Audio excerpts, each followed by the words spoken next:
Hi, I'm Samantha. Welcome to Paradise Love and Veggies.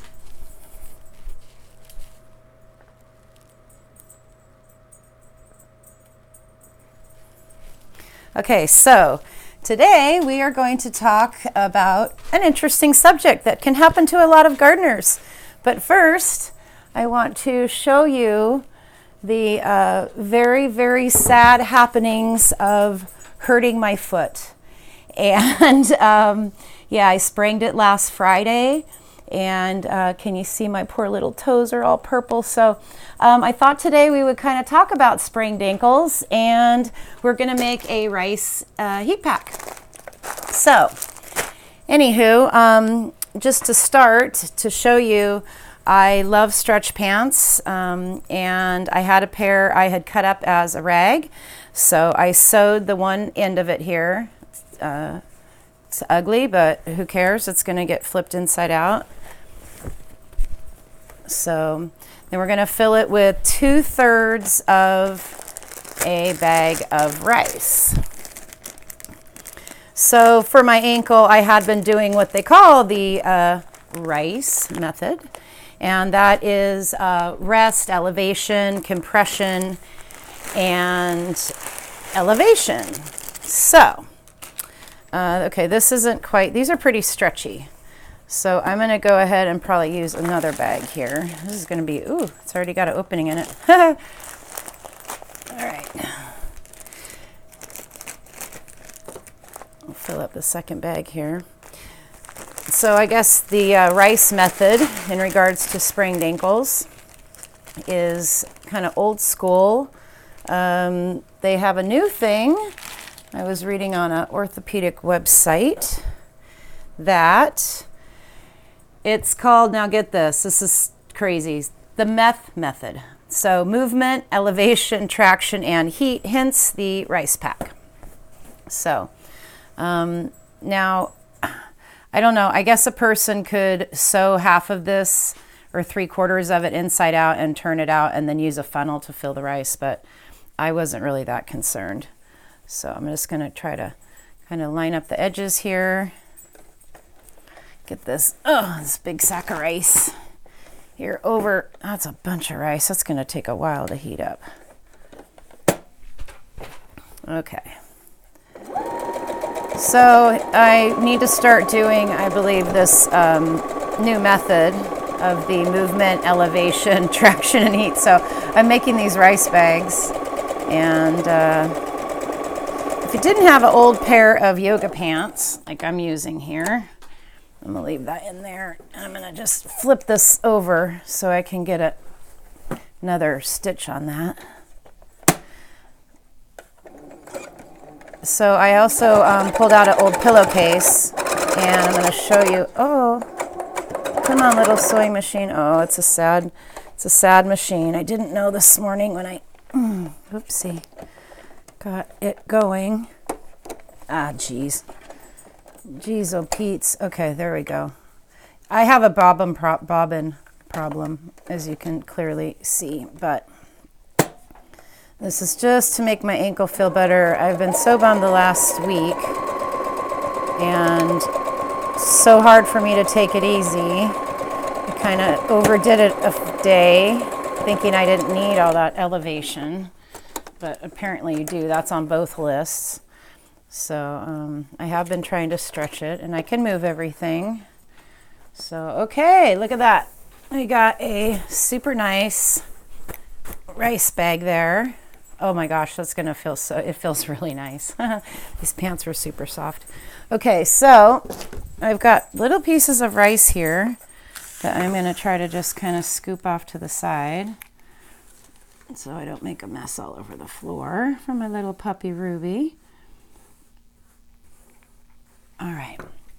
Now, I have this old pillowcase here, and I thought what a person could do is just cut it down the middle.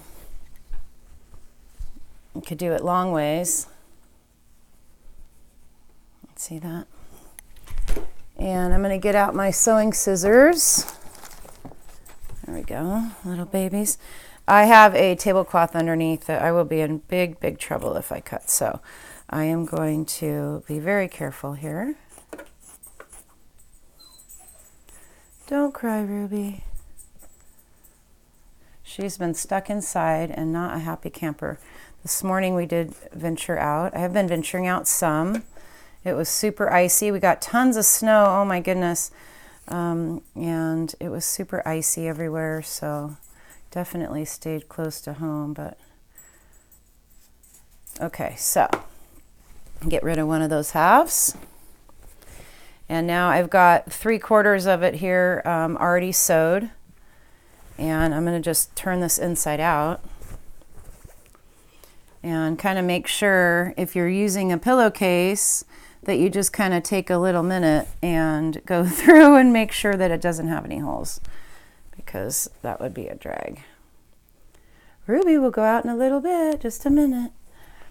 Okay. I guess just a minute can mean the same for kids and for dogs. It can be anywhere from truly a minute to like 10 minutes, depending on how bad I really think she has to potty. Okay, so I'm going to go ahead and just do a straight stitch on this to start. I'm going to hope that this doesn't get all gummed up on the back like before with the bobbin.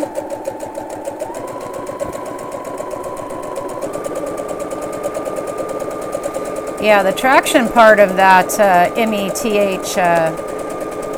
ankle solution is really scary in a word, but when you read about it, it just says like gently, because the ligaments, I guess, tear, and so you want to kind of stretch them out. I'm not going to make this long, but I'm just going to stop there because that would be a crazy, crazy long.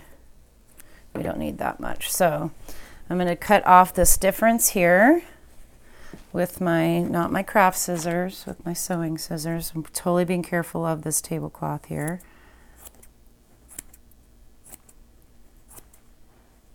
Okay. And I only want to use 1 bag of rice actually this time. I want to make a smaller one. So, ooh, let's see here. 2/3 full. I think I'm going to cut it right about here. So I'm going to not cut the tablecloth and cut this puppy one more time.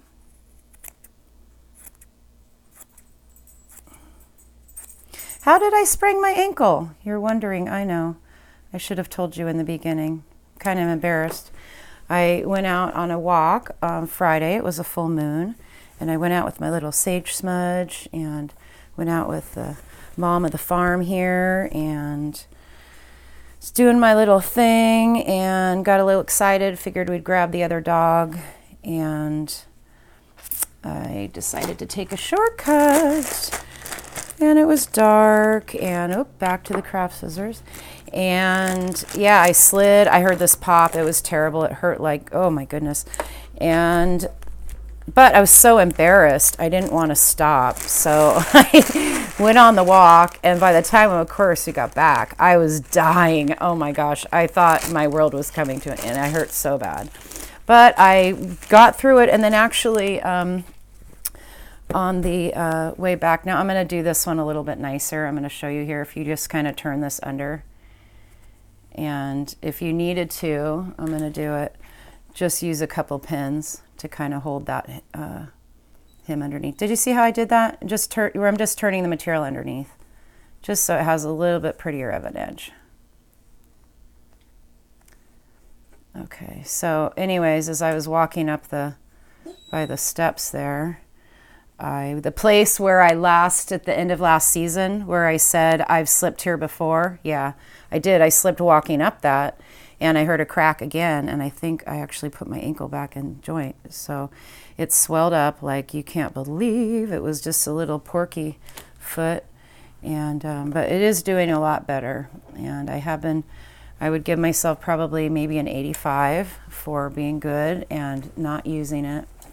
So, oh, interesting. Okay, I've done it. So this rice is like, it's a really, I don't know how I'm going to do this. Does this whole thing come off? No, it doesn't. Okay, so, gosh, I hate to have to do it like this, but I'm going to have to do it like this because the rice is like falling off the edge. So let me see what I can do here. I can very carefully get this stitched. Nice and slow. I don't want to screw it up. Come on, little rice bag. Oh, and don't get a finger in there. That's no fun. All right. Oh, I'm going to move my press-a-foot up just a little bit and hope that needle goes past. There we go. Yeah, so anyway, I always thought spraining your ankle kind of meant like you were screwing off or doing something you shouldn't have, which I guess I shouldn't have braved the unknown path. However, I was reading and it did say that a lot of athletes sprain their ankles. So I was trying to put a positive spin on it and think of myself as a garden athlete. And being that spring's coming up, I was like, dang, sprained my ankle before the marathon, but I've got to keep the faith that it's going to be okay. I've got my huge seed order. You guys will see that next episode. And yeah, we're going to do a little garden planning next episode. So anyways, I'm going to sign off. We've made now our second rice bag, which is totally cool. And I'm going to heat one of these up and put it on my foot. And I'll see you next episode. Have a great day.